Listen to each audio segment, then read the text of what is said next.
History remembers many powerful rulers but very few who could command empires without leading armies. Cleopatra was one of them.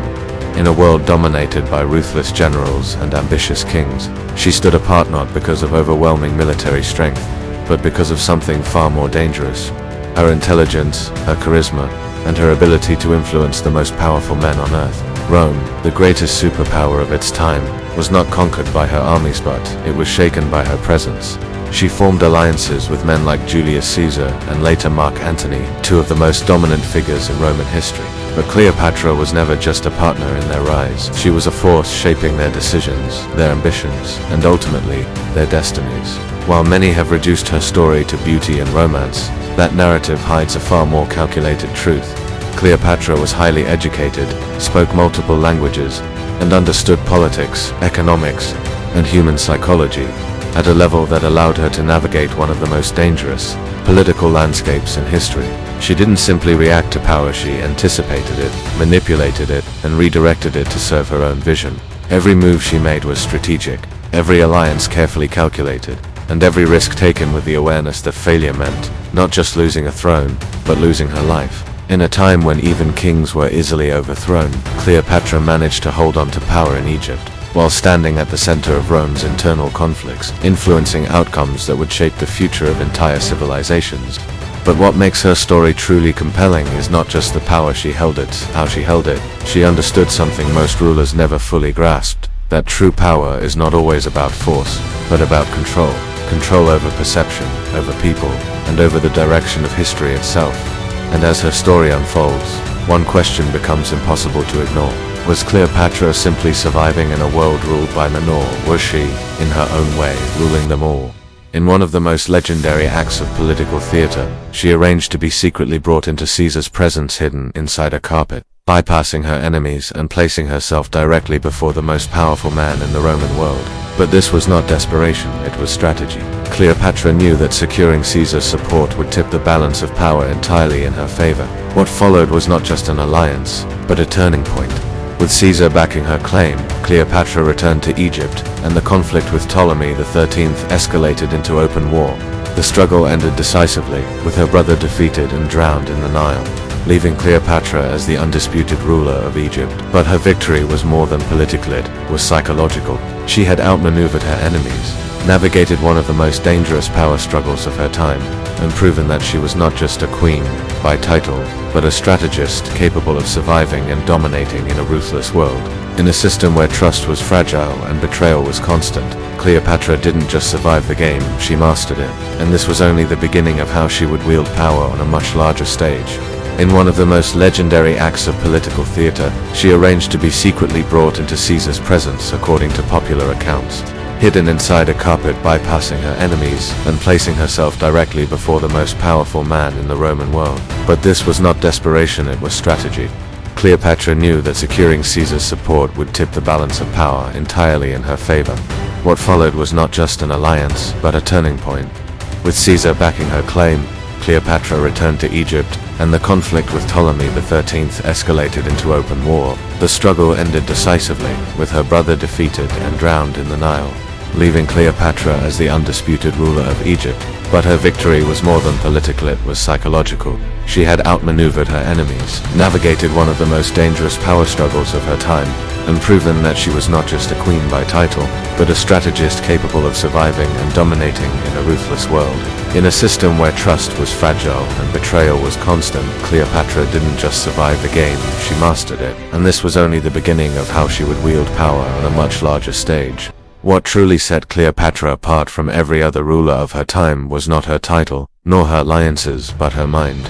In an era where most monarchs relied on inherited power or military strength, Cleopatra cultivated something far more precise and dangerous: intellectual dominance combined with irresistible charisma.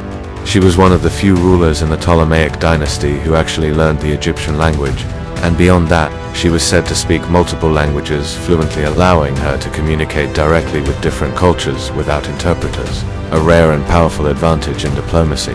But her intelligence was not limited to academics. It extended deeply into politics, strategy, and human psychology. Cleopatra understood people, what motivated them, what they feared, and what they desired, and she used that understanding to position herself not just as a ruler but as an indispensable ally. This ability became most evident in her encounter with Julius Caesar. When Cleopatra entered his presence, she wasn't just seeking protection, she was executing a carefully calculated move to align herself with Rome's most powerful figure. She presented herself not as someone in need of rescue, but as someone who could offer value, wealth, stability, and strategic advantage in Egypt. This subtle shift in perception was crucial. It allowed her to negotiate from a position of influence rather than desperation. Her charisma played an equally important role.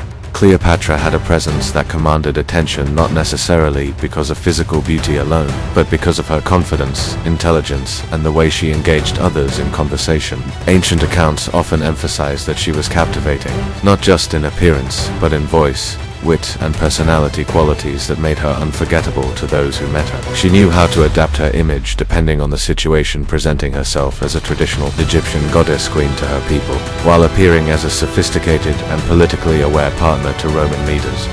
This dual identity allowed her to operate effectively in two different worlds.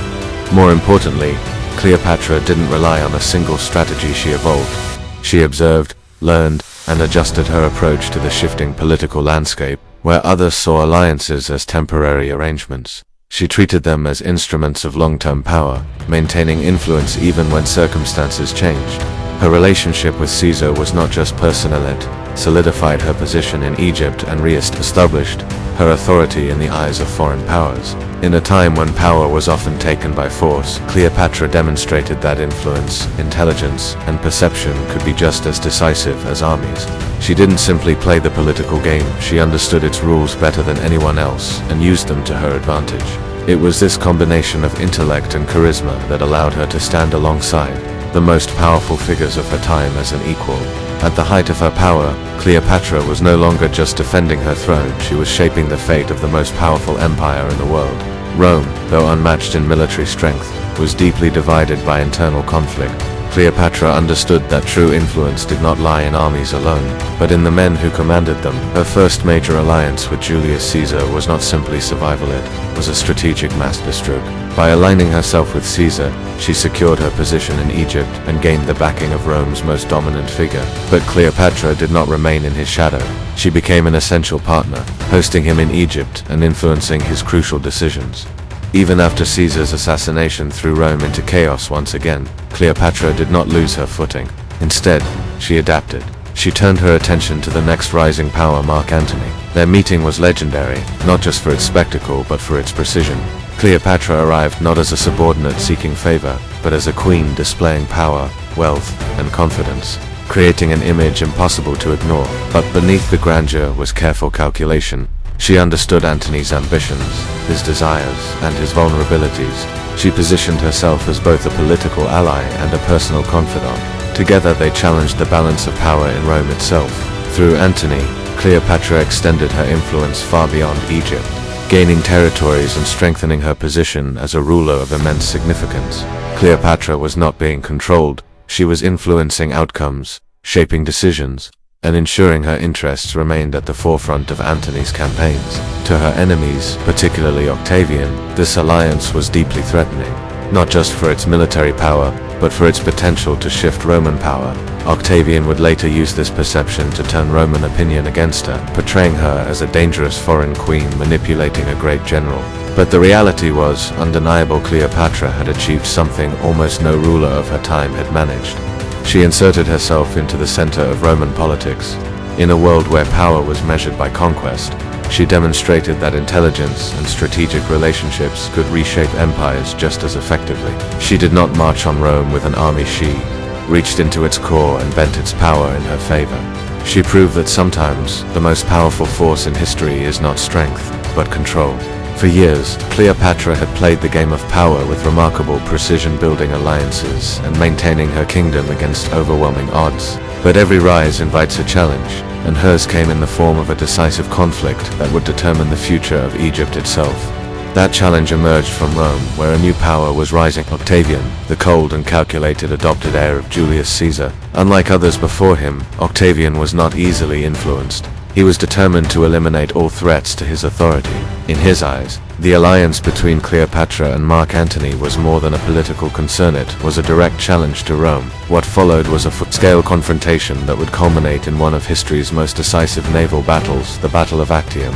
As tensions escalated, Octavian launched a powerful propaganda campaign, portraying Cleopatra as a dangerous foreign influence, corrupting a Roman leader. This narrative turned Roman public opinion sharply against Antony, isolating him politically even before the battle began. Meanwhile, Cleopatra and Antony prepared their forces, knowing that defeat would mean total collapse. When the two sides finally clashed at Actium in 31 BC, the stakes could not have been higher. The battle was fierce and chaotic, a turning point where strategy, morale, and timing mattered more than sheer numbers. Despite their strength, Antony and Cleopatra's forces began to falter under Octavian's disciplined command. Then, in a moment debated for centuries, Cleopatra's fleet withdrew from the battle, and the impact was immediate. Seeing this, Antony followed, and what could have been a prolonged struggle turned into a decisive defeat. In that instant, the balance of power shifted. Octavian emerged victorious, and the path to his uncontested rule over Rome was clear. For Cleopatra, this was more than a military loss, it was the collapse of everything she had built. The alliances, the influence, the carefully constructed network of power, it all began to unravel. The woman who had once stood at the center of global politics now faced a reality she had long avoided. She was losing control. As Octavian advanced toward Egypt, the war for dominance would end as a moment marking the fall of a queen. It was the end of an entire era, a turning point that would change the course of history forever. In the end, the story of Cleopatra is not just about how she rose to power, but how she chose to face its loss. After the devastating defeat at the Battle of Actium, the world she had carefully built began to collapse around her. Octavian advanced steadily toward Egypt, determined to eliminate the last obstacle to his absolute rule, while Mark Antony, once a powerful and confident leader, found himself broken by defeat and despair. As Octavian's forces closed in on Alexandria, the end was no longer a question of if but when Antony, believing Cleopatra had already fallen, took his own life, marking the end of the alliance that had once challenged Rome itself. Cleopatra, now alone, faced a decision that would define her legacy forever. She understood exactly what awaited her if she surrendered: humiliation, captivity, and a public display in Rome as a conquered queen. A fate worse than death for someone who had lived her entire life in control of her own destiny.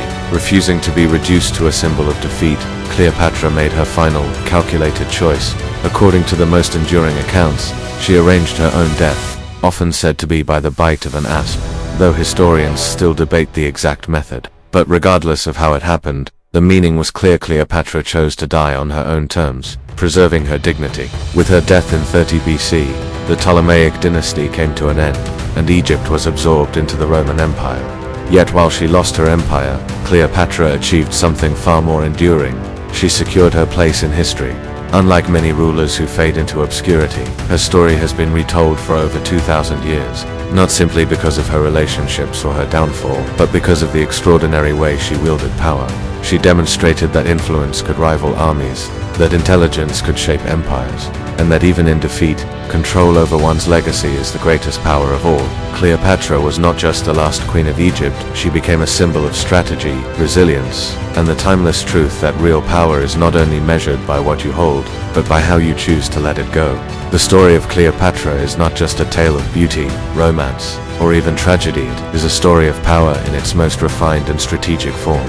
In a world dominated by empires and armies, she proved that influence, intelligence, and perception could shape history just as forcefully as any battlefield victory. She stood at the center of Rome's greatest power struggles, aligned herself with figures like Julius Caesar and Mark Antony, and challenged the rise of Octavian not as a passive player, but as a decisive force. Even in her final moments, she refused to surrender control, choosing her own fate and securing a legacy that would outlive empires themselves. Cleopatra reminds us that true power is not always about domination, it is about understanding people, mastering strategy, and shaping outcomes in ways others cannot see. And that is why, thousands of years later, her name is still remembered not as someone who was ruled by history, but as someone who, in her own way, ruled it.